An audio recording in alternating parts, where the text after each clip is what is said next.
আসসালামু আলাইকুম রহমতুল্লাহি ওয়াবারাকাতু। আশা করি সবাই ভালো আছেন। আজ এমন একটি আমলের কথা বলবো যে রাসূল করিম সাল্লাল্লাহু আলাইহি ওয়াসাল্লাম বলেছেন, কোনো বান্দা বান্দি যদি ৫ ওয়াক্ত নামাজের পরে আমলটি করে, তাহলে ওই বান্দা বান্দির যদি সাগরের ফেনার পরিমাণও যদি গুনাহ থাকে, তাহলে আল্লাহ পাক সমস্ত গুনাহ খাতা মাফ করে দেবেন। ৫ ওয়াক্ত নামাজের পরে সালাম ফিরানোর পরে বান্দায় বলবে আল্লাহু আকবার, এরপরে ৩ বার বলবে আস্তাগফিরুল্লাহ আস্তাগফিরুল্লাহ আস্তাগফিরুল্লাহ। আস্তাগফিরুল্লাহ ৩ বার বলার পরে বলবে আল্লাহুম্মা আইন্নি আলা যিকরিকা ওয়া শুকরিকা ওয়া হুসনি ইবাদাতিক।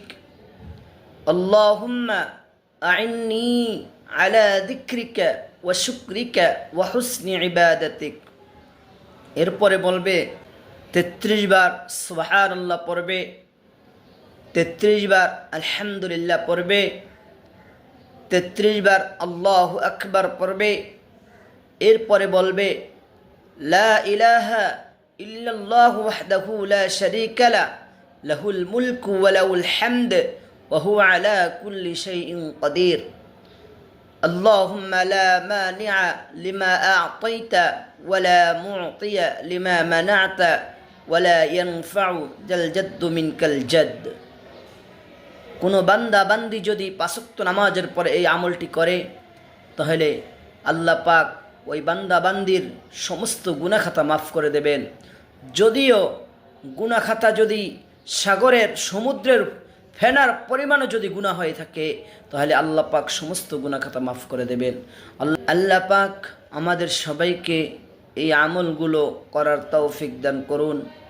আমিন আমিন। আসসালামু আলাইকুম রহমতুল্লাহি ওয়াবারাকাতুহু। আসসালামু আলাইকুম রহমতুল্লাহি ওয়াবারাকাতু। আশা করি সবাই ভালো আছেন। আজ এমন একটি আমলের কথা বলবো যে রাসূল করিম সাল্লাল্লাহু আলাইহি ওয়াসাল্লাম বলেছেন, কোনো বান্দা বান্দি যদি ৫ ওয়াক্ত নামাজের পরে আমলটি করে, তাহলে ওই বান্দা বান্দির যদি সাগরের ফেনার পরিমাণও যদি গুনাহ থাকে, তাহলে আল্লাহ পাক সমস্ত গুনাহ খাতা মাফ করে দেবেন। ৫ ওয়াক্ত নামাজের পরে সালাম ফিরানোর পরে বান্দায় বলবে আল্লাহু আকবার,